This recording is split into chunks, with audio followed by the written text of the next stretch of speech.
வால்பாறை பகுதியில் கடந்த சில நாட்களாக காட்டு யானைகளின் நடமாட்டம் அதிகரித்து காணப்படுகிறது. குறிப்பாக வால்பாறை அருகே உள்ள சவராங்காடு, புதுத்தோட்டம் உள்ளிட்ட பகுதிகளில் அப் அண்ட் டவுன் என்று அழைக்கப்படும் காட்டு யானை அடிக்கடி சுற்றி வருகிறது. இந்நிலையில் வனத்துறையினர் 24 மணி நேரம் தொடர்ந்து யானைகளை அசைவுகளை கண்காணித்து வருகின்றனர்.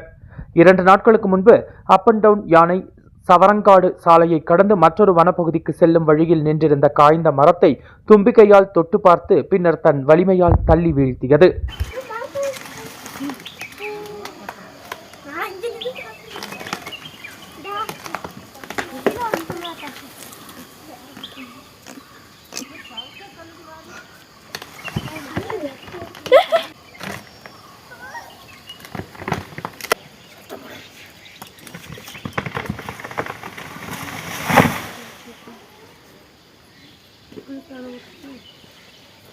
இந்த அரிய காட்சியை அப்பகுதியில் இருந்த தோட்ட தொழிலாளர் ஒருவர் தனது மொபைல் மூலம் வீடியோவாக பதிவு செய்துள்ளார். அந்த வீடியோ சமூக வலைதளங்களில் பரவியதை அடுத்து வனத்துறையினர் 3 தனி குழுக்களாக பிரிந்து நடவடிக்கை மேற்கொண்டனர்.